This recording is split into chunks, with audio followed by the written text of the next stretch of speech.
The afternoon sun, pale and weak, filtered through the blinds of Philip's Manhattan apartment, casting long shadows across the furniture of the apartment. He just arrived home from Julia, still somewhat angry, and feeling tired from the 2 days of conference, a blur of exhaustion and simmering resentment. The argument with the girl, sharp and cutting like broken glass, was still in his ears.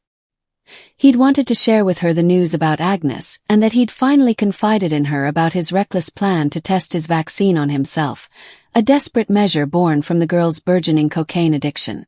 The conference had been a whirlwind of new data, grim statistics on addiction, a stark reminder of Julia's struggles.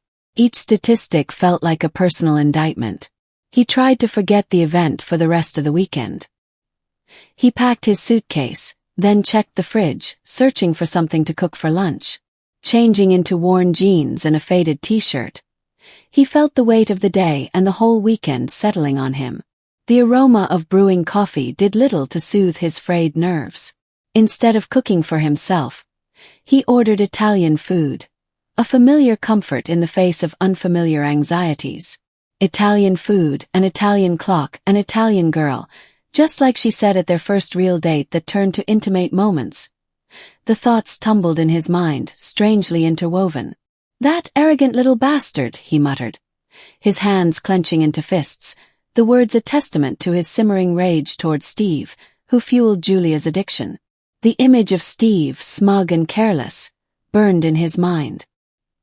He wrestled with the impulse to intervene, to forcibly remove Julia from that toxic environment, from the seductive pull of the nightlife, from the clutches of Steve. But he knew that such a course of action would likely backfire, pushing Julia further away. The anger at Steve was quickly overshadowed by another sharper pang, the anger at Julia's disbelief. Her refusal to accept the fact that Agnes is just a friend, and her stubborn dismissal of his genuine concern felt like a betrayal. He longed for her understanding, her trust, a crucial component lost in the murky waters of their now tumultuous relationship.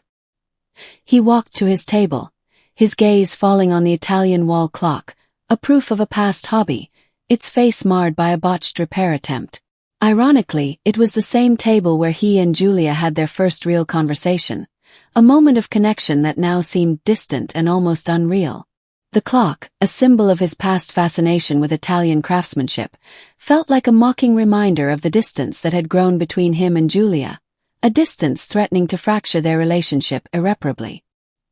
He moved to his desk, the surface cluttered with research papers and scribbled notes.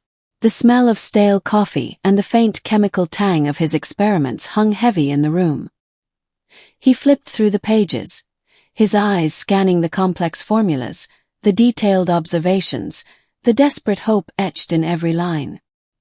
His fingers traced the path of his research, each entry an evidence of his dedication, his obsession with finding a cure for humankind, but now mainly for Julia. He looked up, his gaze lost somewhere in the distant space beyond his window. "I will save you at any cost," he whispered, the words a pledge, a desperate vow born from a love both profound and complicated. The words were directed at Julia, a declaration of his unwavering devotion, a promise whispered to the silent walls of his apartment, a silent battle cry in his lonely war against addiction. The food arrived, a temporary distraction. He ate mechanically, the flavors muted by the turmoil within him. The aroma of the spicy pasta, usually a comfort, now offered little solace. The Italian clock, the Italian food, the Italian girl. These connections, once symbols of shared joy, now felt weighted down by the pressing reality of their situation, a stark reminder of the fragile bridge they were desperately trying to hold on to. The weight of Julia's addiction on his shoulders and the complex web of their relationship threatened to ruin him, despite his fervent hope for her cure. He knew the vaccine was his ultimate hope, that maybe it won't be a magic bullet, but can lighten the craving and save many lives by that. His gaze drifted back to the notes on his desk, a silent demonstration of his unwavering dedication, a dedication fueled by a love that, he hoped, would ultimately be stronger than the destructive forces tearing them apart.